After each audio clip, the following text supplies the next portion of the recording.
Днес ще ви срещнем с един млад човек, поставен в неравностойно положение, който благодарение на силната си воля и жажда за живот успява. Не иска помощ от никого. Това е 23-годишния Вестислав.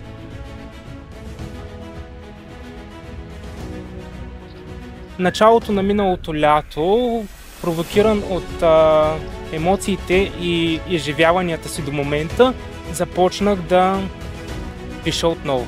Голяма вина има за това самото заболяване, тъй като благодарение на него аз съм това, което съм. Може да ми е дало физически ограничения, които някои хора не оценяват, но със сигурност ми е дало много повече. Научило ме да оценявам най-дребните неща от живота, да се боря, да придобия умения като креативност, които така или иначе според мен, ако не беше заболяването, аз нямаше да ги усвоя. Като по-малък в ученическите си години дискриминация имаше, несъмнено, но към момента вече всичко е наред. Смятам, че благодарение отново на заболяването съм заобиколен само от хора, които ме уважават и ценят истински.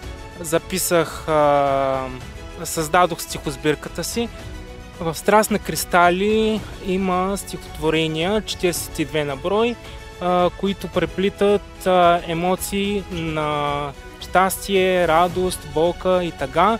И благодарение на подкрепата на приятели и близки записах обучение по психология в Великотърновския университет, както и модулно обучение по философия. Вече осъзнавам, че за мен това, въпреки че още съществува, за мен това не е пречка да се развивам, да постигам целите и мечтите си. Аз към момента, въпреки заболяването, се чувствам като 100% пълноценен човек. Ще провървим няколко метра, защото съвсем близо тук до нас са се събрали едни млади хора, които са впечатлени от съдбата на Вестислав и те днес са дошли да те подкрепят.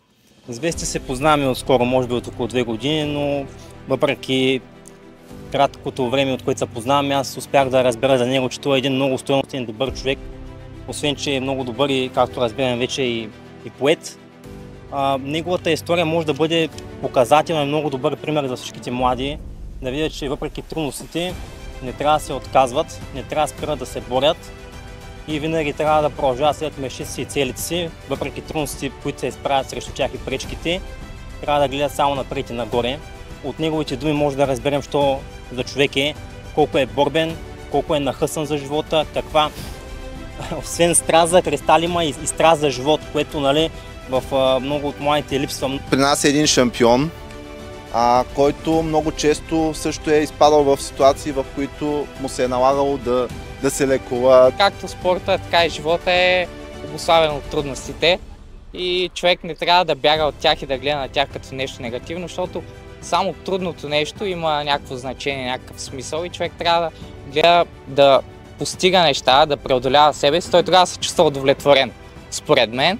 И свалям шапка на него, че не се е предал, не е приел ролята на жертва, а е решил да действа, нали, проактивно, да следва целите си, защото това е един пример, че въпреки обстоятелствата човек може да продължава да се развива, да постига, да бъде щастлив и да търси смисъл за живота си и после да го предава и на другите хора, за да видят, че всъщност това са смислените неща. Да се бори, да не спира, да се само напред. Поздравлявам го за това, което върши и да не се предава и да продължава само напред. Адмирация на момчето, че се бори. Да не спира да мечтае, да сбъдва мечтите си, целите си и всичко най-успешно в живота. Да не спира да се бори, защото със сигурност може да постигне още много в живота си. Не спирай да се бориш, продължавай, очакваме втора, трета стихосбирка, ще дойдем, ще се вземем и от нея. Страст на кристали и живот на Макс.